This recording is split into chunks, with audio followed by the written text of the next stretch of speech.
My fellow Nigerians, let me begin by congratulating all of us for witnessing the celebration of another Democracy Day today, the 12th day of June 2024.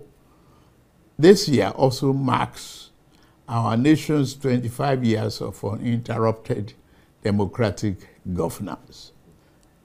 On this day, 31 years ago, we entered our rites of passage to becoming a true and enduring democratic society. Going through this passage was hard and dangerous. During the fateful 6 years that followed, we fought and struggled for our natural rights as human beings, put on this earth by the divine hand of our Creator. We lost great heroes and heroines along the way. In this struggle, the winner of June 12, 1993 presidential election, Chief MKO Abiola, the most significant symbol of our democratic struggle, his wife, Kudirat, General Shehu Musa Yar'Adua, and Pa Alfred Iwani, amongst others, sacrificed their very lives.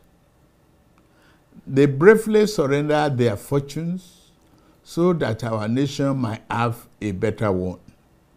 Let us honor the memories of Chief Anthony Enahoro, Chief Abraham Adesanya, Commodore Dan Sulaiman, Chief Arthur Nwankwo, Chief Chukwuemeka Ezeibe, Admiral Ndubuisi Kanu, Chief Frank Kokori, Chief Bola Ige, Chief Adekunle Ajasin, Chief Gani Udaudu, Chief Ayo Fasanmi, Chief Gani Fawemi, Chief Olabi Idrojaye, Dr. Beko Ransom Kuti, Chima Ubani, and others who have transited to higher realm.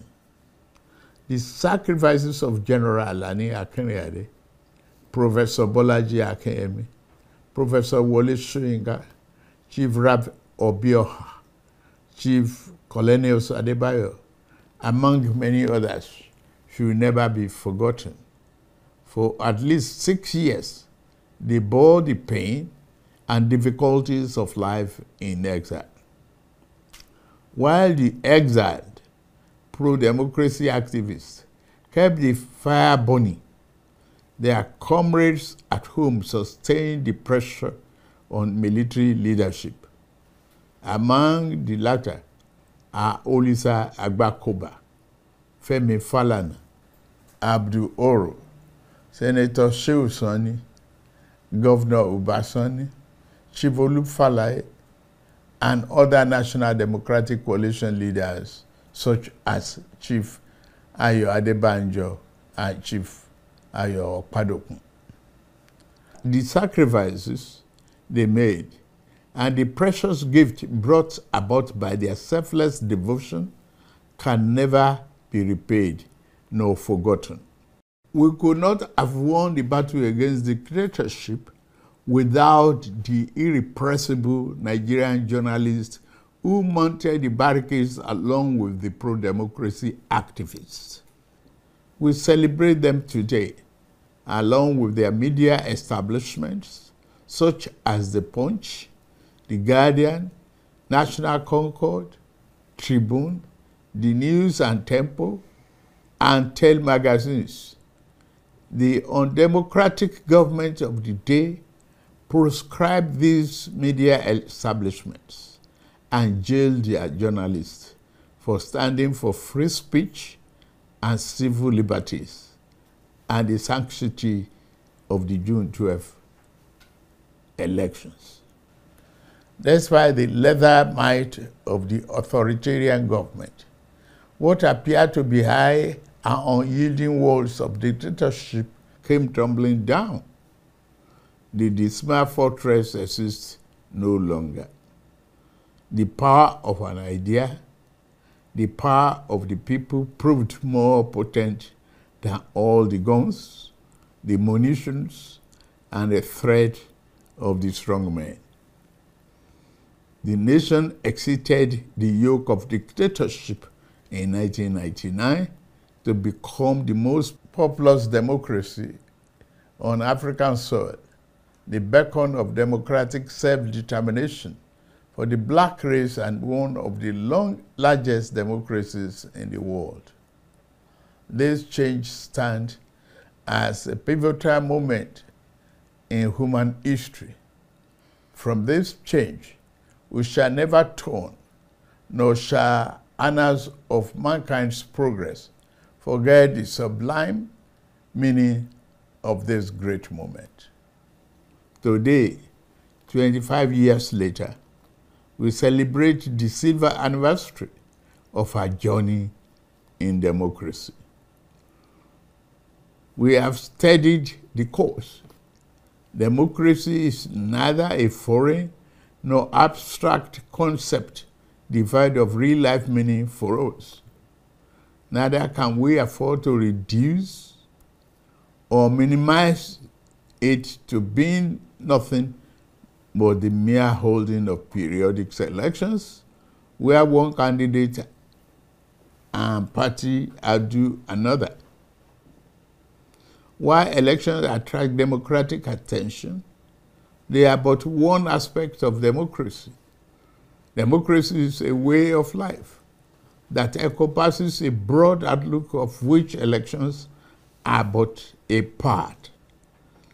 As such, a nation can have elections without being democratic, but a nation cannot be truly democratic without holding elections. That we have established a tradition of holding transparent, open, and fair elections gives credence to our democratic standing. That we have experienced peaceful transitions of government affirms our democratic temperament. Fellow Nigerians, true democracy shined its light on the daily lives of the people who live under its nurturing wings. It affords us the freedom and liberty to think as we want, live where we want, and pursue whatever legitimate endeavors suits us. Democracy does not assume some false or forced unity of opinion. In fact, democracy assumes that conflicting ideas and differing opinions shall be the order of the day, given the diversity and variety of the human experience. There must be diverse perspectives and viewpoints. What democracy demands is that we do not resolve differences through force and repression, but to make allowance for the legitimacy of views that differ from our own. The other forms of government imposed against the will of the people. Democracy aims to make leaders who conduct themselves as servants of the common good, not as viceroys of the narrow interests of the might. My dear compatriots, Nigeria faced the decision of untold gravity 25 years ago, whether to veer towards better destination or continue aimlessly in fog of dictatorship. We made the right choice then. We must continue with that choice now. As Nigerians, we must remind ourselves that no matter how complicated democracy may be, it is the best form of governance in the long run. We must also be aware that there are those among us who will try to exploit current challenges to undermine, if not destroy, this democracy for which so much has already been given. This is the great battle of our day and the major reason we specially celebrate this day as Democracy Day. The true meaning of the day is not to focus solely on the great deeds of the past that have brought us to this point. Yes, we pay eternal honor to those who laid down their lives, sacrificing everything to pave the way for the nation. I stand uniquely placed in this regard, and I was among those who took the risk to midwife the birth of our democracy. I am now a direct and obvious beneficiary of the fruit of those historic efforts. As a president of this nation, I am morally and constitutionally bound to preserve this precious form of governance. I vow to do my utmost best to protect your rights, freedom, and liberty as citizens of Nigeria. Even more than that, I pledge to do whatever is necessary to cement democracy as our way of life. Although the challenges are steep and multiple, I am grateful to lead Nigeria at this moment in our history and point in our democratic journey. I come before you also to declare that our most important work remains before us. The real test has never been whether we will rise to the challenge, the sling of misfortune and grievous pains of dictatorship.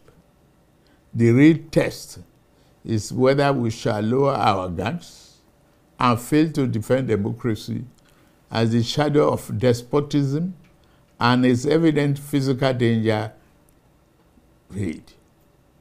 I say to you here and now that as we celebrate the enshrinement of our political democracy, let us commit ourselves to the fulfillment of equally important counterpart, the realization of our economic democracy.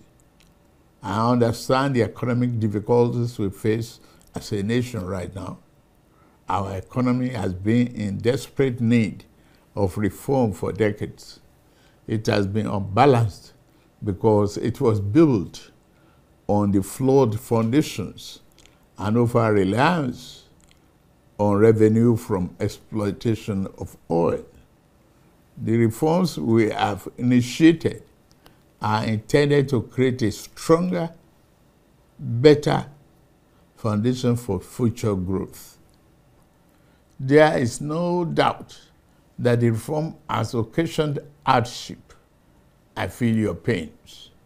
Yet, there are necessary repairs required to fix the economy over the long run so that everyone has access to economic opportunity, fair pay, and compensation for his endeavor and labor. As we continue to reform the economy, I shall always listen to the people and will never turn my back on you. In this spirit, we have negotiated in good faith and with open arms with organized labor on a new national minimum wage. We shall soon send our executive bill to the National Assembly to enshrine what has been agreed upon as part of our law for the next 5 years or less. In the face of labor's call for national strike, we did not seek to oppress or crack down on the workers as a dictatorial government of the past would have done. We chose the path of cooperation over conflict. Nobody was arrested or threatened. Instead, the labor leadership was invited to break bread and negotiate towards good faith resolution. Reasoned discussions and principled compromise are a hallmark of democracy. These themselves shall continue to animate my policies and interaction with the constituent part of our political economy. I take on this vital task without fear or favor, and I commit myself to this work until we have built a Nigeria where no man is oppressed. In the end, our national greatness will not be achieved by traversing or traveling the easy way. It can only be achieved by taking the right one. The words of American President Franklin Roosevelt sadly rings true, and I quote, "There are many ways of going forward, but only one way of standing still," and unquote. We dare not slumber, lest the good things awaiting our immediate future pass us by. We dare not plant our feet in the idle standstill in the middle of the intersection of hope and despair. We know the proper way forward, and we shall take it. The initial rays of a brighter tomorrow now appears on the horizon. An abundant future and our capacity to achieve that future lies within our reach. Democracy and the institution it begets over to take us to our profound destination. Let us board this progressive train together. And together, let us move Nigeria forward. Let's continue to keep the fire of democracy burning. Let's keep the torch lit for generations to come. May God continue to bless the Federal Republic of Nigeria and preserve our democracy. I wish us all Happy Democracy Day.